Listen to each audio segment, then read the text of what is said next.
փոխվելով մեր տրամաբանությունը կփոխվի մեր տրամադրությունը։ Հավատացեք, սա իրար հետ կապակցված բաներ է։ Հովհաննես 1:11-ում գրված այսպես. իր մոտ եկավ եւ իրանները չընդունեցին։ Խոսքը ասում է Հիսուսը եկավ եւ նրան չընդունեցին։ Գիտեք ինչու? Որովհետեւ ուրիշին էին սպասում։ Շատ անգամ սպասողականությունը ճշմարտությունից ուժեղ է։ Մենք չենք կարող ճշմարտությունը ընդունենք, որտեղ սպասողականությունը ավելի բարձր է կանգնած։ Մենք չենք կարող Տիրոջ խոսքը ընդունենք, որտեղ մեր սպասումները ուրիշ է։ Մեկը վիրավորված Աստծուց անգամ։ Ասում է իրանները չընդունեցին, գիտեք ինչու, որտեղ բոլորի սպասումները նա չլրացրեց։ Բայց նա եկել էր մարդկանց փրկության համար, որ մայից հետո կյանք ունենանք։ Շատ վիրավորանքներ սիրուներ ծնվում են հենց այստեղից։ Մենք հաճախ վիրավորում ենք մարդկանց այն բանի համար, ինչ նրանք երբեք մեզ խոսք չեն տվել։ Օրինակի համար Հիսուսը եկավ, ինչ էին սպասում Հիսուսից։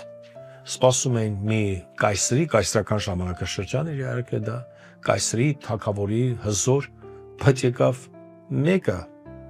մի հյուսն ավանակի վրա։ Նրանք սպասում էին թագավորի կայսրի, եկավ մեկը ավանակի վրա։ Եվ բոլորը հիասթափվեցին, ասին դա չի կարող պատահի միսիան լինի։ Իհարկե, եթե մեկը գար սենց երով, մեծ զրահները հագած, մեծ զորքով ու ասեն, ահա եկավ մեր փրկիչը, բոլորը նրան կհավատային։ Բայց երբ որ գասա հյուսնը ընդհանրապես ավանակի վրա, նրանք չէին սպասում դա։ Իսկ որ առանց սպասելու ընդունեց նրան հենց այդպեսին, ինչպեսին կա, նա օրհնվեց։ Սիրելիներ, սա շատ ուժեղ է, որպեսզի մենք հասկանանք։ Եկեղեցու անդամները սպասում են հովներից մի բան, հովները սպասում են եկեղեցու անդամներից մյուս բանը, կինը սպասում ամուսնուց մի բան, ամուսինը սպասում կնոջից մի ուրիշ բան։ Երբ է դա կանգնելու։ Երջանկությունը, երբ որ մենք գալիս ենք մեկս մյուսին ծառայելու։ Իմ կյանքում այս վերջերս մի հետաքրքիր բան եղավ եւ ես հասկացա, որ տեղացամում վիրավորանքները։ Մեկին մոտեցավ եւ նա շոկոլադներ է սարքում եւ ինչ շոկոլադ նվիրեց եւ ասեց, որ ուզում նվիրեմ այս շոկոլադը ձեզ։ Գիտեք ինչ, համով էր շոկոլադը, շնորհակալություն մենք հայտնեցինք, օրհնեցինք, աղոթեցինք նրա համար։ Եվ նա գնաց, նա արտադրում այդ շոկոլադները, չգիտեմ որտեղ արտադրում, բայց արտադրում այդ շոկոլադները։ Եվ գիտեք, անցնում ահագին ժամանակ, հետո մենք լսում, որ նա եկեղեցել չի գալ, նեղացած է եկեղեցուց, ոչ թե ինձանից է եկեղեցուց։ Ինչու՞։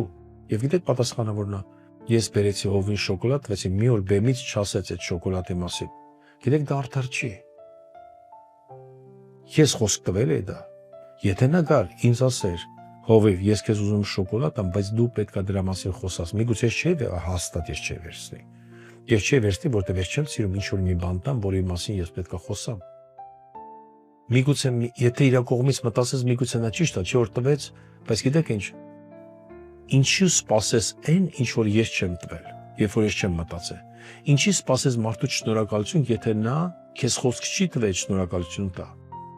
Եվ այսպիսով սիրելիներս, մեր բոլոր թե ֆինանսական, թե քաղաքական, թե բոլոր հարցերը կլուծվի, եթե մեր սպասողականություն չունենանք։ Մենք գիտենք ինչ պետք է սպասենք, մենք պետք է սպասենք Տիրոջ փառքը, մենք պետք է սպասենք Տիրոջ խոսքը, մենք պետք է սպասենք երկնքի արքայությունը։ Իսկ երկնքի արքայությունը ուտելիք խմելիք չի, ուրախություն, խաղաղություն, արդարություն Սուրբ Հոգու մեջ։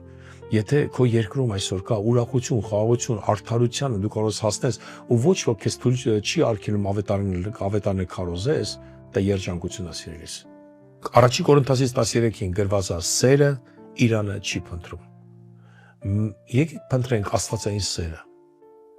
Երեք սերը Իրանը չի փնտրում, դա նշանակում է սերը գալիս է տալու։ Այսօր մենք եկել ենք եկեղեցի ոչ թե մենակ վերցնելու, եկել ենք տալու։